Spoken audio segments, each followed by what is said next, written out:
जोहार मंडळी, स्वागत आहे माझ्या या नवीन डेली ब्लॉगमध्ये। आजचा दिवस तसा काही स्पेशल प्लॅनिंग केलेला नव्हताच, पण रोजच्या आपल्या घरातल्या छोट्या छोट्या कामांमध्येच आपला दिवस किती सुंदर जातो ना। आजही सकाळपासून घरातली कामं, मुलांची आवड आणि थोडी शॉपिंग आणि शेवटी माझ्या प्लांटसोबत छान वेळ घालवला। तर चला आजचा माझा पूर्ण दिवस तुमच्यासोबत शेअर करते। तर व्हिडिओ शेवटपर्यंत पहा आणि कसा वाटला कमेंट करून सांगा। आणि माझ्या चॅनलवर नवीन असाल तर चॅनलला सबस्क्राइब करा, व्हिडिओला लाईक करा। तर चला सुरुवात करूया। तर सकाळी उठल्यावर सगळ्यात आधी नेहमीप्रमाणे घरातली कामं सुरू केली होती। सकाळची वेळ म्हणजे एक काम संपत नाही तोपर्यंत दुसरं काम तयारच असतं।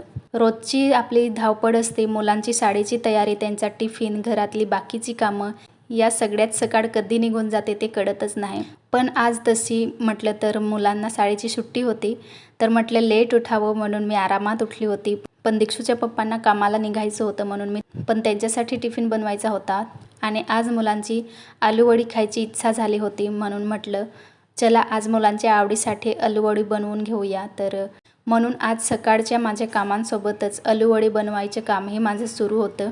तर सगळ्यात आधी मी दीक्षूच्या पप्पांना टिफिन पाहिजे होता तो रेडी केला। तर मी आज भेंडीची भाजी बनवली होती आणि आता मला बनवायची होती भाकरी। तर ही भाकरी मी नागलीची बनवून घेतली आहे। तर मी टिफिन बनवून घेतलेला आहे, नाश्ता वगैरे बनवून झाला आहे। आता मला हे आलूवडीसाठी पीठ रेडी करायचं होतं। तर मी हे पीठ घेतलेलं आहे नागलीचं, म्हणजे माझ्याकडे तांदळाचं पीठ नव्हतं म्हणून मी हे नागलीचं पीठ घेतलेलं आहे। तर त्याच्यात आता सगळे मसाले टाकून घेतले आणि दीक्षू घेऊन आलेली आहेत पानं। तर ती पानं स्वच्छ धुवून घेतली आणि अशी बारीक बारीक कट करून घेतली। म्हणजे मला थोडीशीच पानं होती, 2-3च पानं होती म्हणून मी अशी ती छोटी छोटी कट करून घेतली आणि जे पीठ घेतलं होतं त्याच्यात पूर्ण मग हे कट केलेली पानं टाकून दिली आणि अशा पद्धतीने पण बनवले तरी पण खूप छान लागते। माझ्याकडे जास्त पानं नव्हती म्हणून मी या पद्धतीने बनवायचं ठरवलं। तर याच्यात मी मला लागणारे जे मसाले होते ते टाकून दिलेले आहेत आणि त्याला मस्त असं मळून घेतलं। मीठ, साखर, म्हणजे जे तुम्हाला गोड पाहिजे असेल तर थोडीशी साखर टाकू शकता। तर मी याच्यात मीठ टाकलेलं आहे। तर या पद्धतीने असं जाडसर त्याला मळून घेतलं। तर मला ते थोडंसं म्हणजे असं पातळ वाटत होतं कारण त्याचा असा गोळा तयार होणार नव्हता। तर मी त्याच्यात थोडंसं अजून सुकं पीठ होतं ते टाकून दिलं आणि त्याला असा चांगला गोळा तयार करून मी त्याला थोडा वेळ झाकून ठेवणार होते। त्याच्यानंतर मी बाकीची कामं होती ती आवरत बसली होती आणि आता ते माझा झालेलं आहे। तर मी या पद्धतीने त्याचे रोल करून घेतले आणि त्याच्यावर थोडंसं वरती तीळ टाकून दिले आणि त्याला मग पाणी मी गरम करत ठेवलेलं होतं ते या पाण्यावर मग ही प्लेट ठेवून दिली आणि त्याला आता मी वाफ द्यायला ठेवून देते। आता ते वाफेवर होत आहे तोपर्यंत मी माझी दुसरी कामं करून घेते, पटापट आवरून घेते। आणि आता सध्या तर साखरेचा भाव एवढा वाढला आहे की साखर म्हणजे चहा प्यायला पण कोणी पण विचार करेल असं झालं आहे साखरेचं। तर बघू शकता आता हे सगळं झालेलं आहे माझं। तर मी पातेला उतरवून घेते आणि बघू शकता हे माझं वाफेवर ठेवलेले आहेत जे रोल ते आता झालेले आहेत। तर ते आता मी काढून घेते आणि त्याला मी कट करून घेते एक एक करून। तर मस्त झालेले आहेत, कडक झालेत आणि आता मी ते कट करून घेते आणि एक एक करून मला हे तळून घ्यायचे आहेत। आणि मी जास्त तेल वापरणार नाही याच्यासाठी, मला जास्त तेलकट म्हणजे खायला आवडत नाही आणि आमच्या घरी पण तसंच। सो मी याला सॅलो फ्राय करणार आहे, थोडंसंच तेल टाकून मी याला फ्राय करून घेते। तुम्ही बघू शकता माझ्या कढईत तुम्हाला जास्त तेल दिसणार नाही, थोडंसं तेल टाकून मी त्याला सॅलो फ्राय करून घेते। असे छोटे छोटे तुकडे केलेले आहेत ते आता तुकडे मी तव्यावर टाकून देते आणि त्याला चांगल्या पद्धतीने दोन्ही बाजूला दोन्ही साईडने मी परतून घेते आणि ते असे भाजून झालेले आहेत बघू शकता। तर मस्त झालेले आहेत, तुम्हाला दिसत असतील। तर जास्त हे भाजलेले नाहीत, तो पीठच तसा आहे त्याच्यामुळे हे तुम्हाला जास्त असे काळसर दिसत असतील, कारण ते नागलीचं पीठ आहे त्याच्यामुळे ते जास्तच काळसर सारखे झालेले आहेत। नाहीतर तांदळाचं पीठ वगैरे असेल तर मग ते आपल्याला असे पिवळे दिसतात।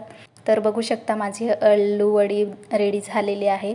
तर मी या पद्धतीनेच बाकीचे पण सगळे तळून घेते। आणि तर तुम्हाला ही रेसिपी कशी वाटली कमेंट करून नक्की सांगा आणि व्हिडिओला लाईक नक्की करा।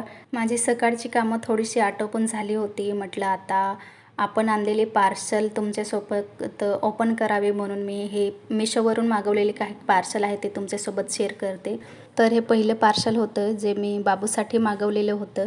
याच्यात ही खेळणी आहेत, जोडायची खेळणी आहेत, म्हणजे तर लहान मुलांसाठी अशी खेळणी बघितली तर ते खूप खुश होतात. 1-1.5 वर्षापासून मुलांना म्हणजे यूज करू शकतात. खूप छान आहे. त्याला गाडी पण आहे आणि त्याला वरती असं जोडायचं म्हणजे असेल तर मग मुलं खूप आनंदाने ही खेळणी खेळत असतात. सो आरूला तर ही खूप आवडली. तर याची लिंक मी कमेंट बॉक्समध्ये देईन, तर नक्की बघा. त्याच्यानंतर मला पाहिजे होती म्हणून मी ही एक कढई मागवलेली आहे. तर बघू शकता खूप छान आहे. म्हणजे 1 लिटरची आहे ती. तर खूप छान आहे, स्टीलची आहे आणि मला खूपच आवडली ही कढई. खूप भारी आहे, खूप वजन होती, म्हणजे खूप वजन आहे आणि त्याच्यात 1 लिटरपर्यंत म्हणजे काही मावू शकतं एवढी आहे ती आणि खूप छान आहे. पण त्याला जे एक हे कढई होतं ना, ते थोडंसं फोल्ड झालेलं बघू शकता, थोडंसं डॅमेजसारखं.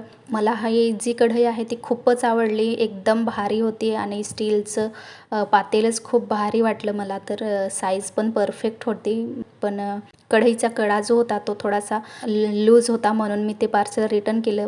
त्याच्यानंतर हे मी मुलांसाठीच मागवलेले होते 2. तर हे मी मुलांसाठीच मागवलेले होते टॅबलेट. तर हे पण खूप छान आहेत. तर पॅक ऑफ 2 आलेले आहेत आणि प्राईस पण खूप कमी आहे. आणि मुलांना प्रॅक्टिस करायला म्हणजे घरी एखादं मुलांचा स्टडी घ्यायचा असेल तर आणि त्यांच्या प्रॅक्टिस करायची असेल तर आपल्याला सारखी वही यूज करावी लागते आणि ती खराब करून टाकतात. तर याच्यावर स्पेलिंग वगैरे मुलांना प्रॅक्टिस करायची असेल तर याच्यावर करू शकतात आणि त्याच्यावर लिहून झाल्यानंतर ते परत इरेज पण करू शकतात. खाली जे बटन दिसतं त्याच्यावर इरेज पण करू शकतात. तर खूप छान प्रोडक्ट आहेत. मला खूप आवडले हे प्रोडक्ट आणि पॅक ऑफ 2 भेटल्यावर तर खूपच छान आहे. प्राईस पण खूप कमी आहे. त्याच्यानंतर ही मी साडी मागवलेली होती, तर ती बघू शकता. कलर पण खूप छान आहे आणि त्याची साईडची बॉर्डर बघू शकता फ्लावरमध्ये खूप छान दिलेले आहे आणि त्याच्यावर असे मध्ये छोटे-छोटे असे फ्लावरचीच ही प्रिंट केलेली आहे आणि त्याचा पदर बघू शकता तुम्ही. खूप छान, मला खूप आवडली ही साडी. म्हणजे तर ही साडी 300च्या खालीच आहे, पण खूप छान आहे. कपडा पण खूप छान, क्वालिटी म्हणजे एक नंबर आहे आणि खूप मस्त. मला कलर पण भारी वाटला आणि त्याचा पदर, ब्लाऊज पीस सगळंच खूप मस्त आहे. सो मला तर खूप आवडली साडी. तर तुम्हाला या सर्व प्रोडक्टची लिंक डिस्क्रिप्शन बॉक्समध्ये भेटून जाईल. नक्की चेक करा. मी मिशोवरून हे सगळे पार्सल मागवलेले होते आणि 300च्या खाली एवढी छान म्हणजे एवढी मस्त साडी भेटत असेल तर खरंच खूप छान. ब्लाऊज पीस पण खूप छान. मला खूप आवडली ही साडी. बघू शकता याचा ब्लाऊज पीस आणि साडीची लांबी पण खूप छान आहे.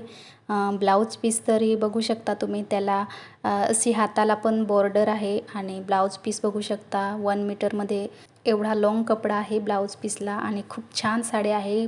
कपडा पण एक नंबर आहे. तसे तर मी सगळे पार्सल हे रिव्ह्यूसाठी मागत असते, पण मग मला आवडले तर ठेवून देते, नाहीतर मग रिटर्न करते. आणि शॉपिंग झाल्यावर माझ्या मनात आधीपासूनच हे काम होतं, ते राहिलेलं होतं, तर आता मला ते करून घ्यायचं होतं. काही दिवसापासून मला प्लांट्स लावायचे होते. कुंड्या मी आधीच भरून ठेवलेल्या होत्या, फक्त त्यामध्ये रोप लावायची बाकी होती. कधी-कधी आपण एखादं काम आज करू, उद्या करू असं करत राहतो आणि ते काम तसंच राहून जातं. माझ्याबरोबरही गार्डनिंगचं असंच झालं होतं. पण आज ठरवलं की नाही, आज काही झालं तरी ही रोपं लावायचीच आहेत. मग सगळी तयारी केली आणि रोपं घेऊन बसले. कुंडीमध्ये माती व्यवस्थित केली होती आणि एकीकडे रोपं लावायला सुरुवात केली होती. मला प्लांट्स लावायला आणि त्यांची काळजी घ्यायला खूप आवडतं. घरात कितीही छोटा प्लांट्स असला तरी ते हिरवेगार वाढताना बघितलं की मनाला खूप आनंद वाटतो. आपण स्वतः एखादं रोप लावतो, त्याला रोज थोडं पाणी देतो, त्याची काळजी घेतो आणि काही दिवसांनी त्याला नवीन पानं आलेली दिसतात, तेव्हा खरंच खूप समाधान मिळतं. इथे बाबू माझी हेल्प करायला बसला आहे.